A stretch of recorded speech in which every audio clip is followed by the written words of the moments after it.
আপনি নিজের জন্য অথবা আপনার কাস্টমারের জন্য যখন একটা কামিজ তৈরি করেন আর সেই কামিজের সাইডের চিরা বা ফাড়া যে অংশটা আছে সেটা যদি এদিক ওদিক বেঁকাতেরা হয়ে যায় তাহলে কিন্তু দেখতে কখনোই ভালো লাগে না।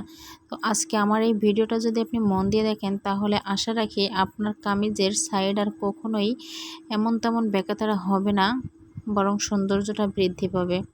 তো আমি যখন কোনো পিছলে কাপড় বা এমন তেমন কাপড়ে সেলাই করি তখন কিন্তু আমি আমার কাপড়ের যে সামনের অংশ পিছনের অংশ দুইটা সাইড আমি যেই বরাবর সেলাই করব কামিজের সাইডটা সেই বরাবর কিন্তু একটা আলতো সেলাই দিয়ে নিই।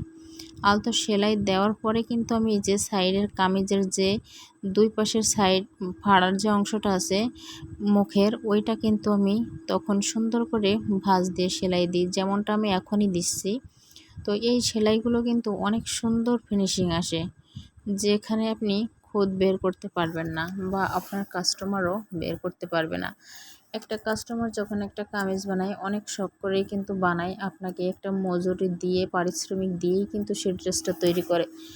আর সেই ড্রেসটা যদি তার মতো পছন্দ অনুযায়ী না হয় তখন কিন্তু আপনার কদরটা অনেকটা কমে যায়।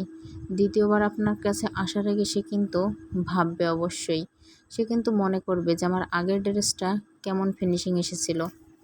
তো আপনি যদি এই আমার মতো করে এরকম পদ্ধতিতে কামিজের সাইড সেলাই করেন, সেটা জর্জেট হোক বা কোনো পিছলে কাপড় হোক বা সুতি কাপড় হোক, যেটাই হোক, এইভাবে সেলাই করার অনেক সুবিধা আছে। সেটা হচ্ছে, যেমন ধরেন একটা কামিজ গায়ে দিলে অনেক সময় দেখা যায় যে সামনের অংশ ডান দিকে যায়, পেছনের অংশ বাম দিকে, অথবা সামনের অংশ বাম দিকে পেছনের অংশ ডান দিকে বেঁকাতারা হয়ে যায়।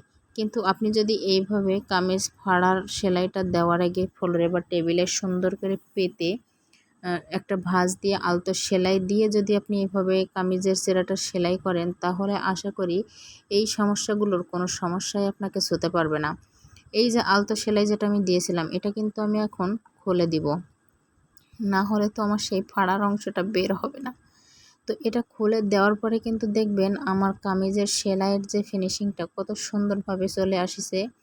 আর সেলাইয়ের কামিজের এই সেরার ওখানে কিন্তু আমার দুইটা সেলাই দিতে হয়, আমি কিন্তু এখন মাত্র একটা সেলাই দিয়েছি। তো এবার আমি সোজা সাইড থেকে আরও একটা সেলাই দিয়ে নেব, নেওয়ার পরে কিন্তু আমার কাজের ফিনিশিংটা সুন্দরভাবে চলে আসবে। আমি সবসময় চেষ্টা করি আমার কাজগুলো আপনাদের মাঝে শেয়ার করার জন্য। আসলে মানুষের জানার শেষ নাই, আপনি যা জানেন হয়তো আমি জানি না, আর আমি যা জানি সেটা হয়তো আপনি জানেন না, এটাই হচ্ছে বিষয়।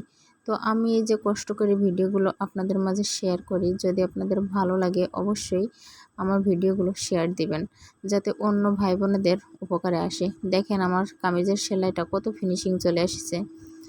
তো যাই হোক, অনেক কথাই বললাম। তো আপনাদের সাথে আমার একটাই রিকোয়েস্ট, সেটা হচ্ছে আপনি একটা লাইক কমেন্ট শেয়ার করবেন, যেটাতে হয়তো আপনার পকেটের কোনো টাকা হয়তো এক্সট্রা খরচ হবে না। সবাই ভালো থাকবেন, সুস্থ থাকবেন। আল্লাহ হাফেজ।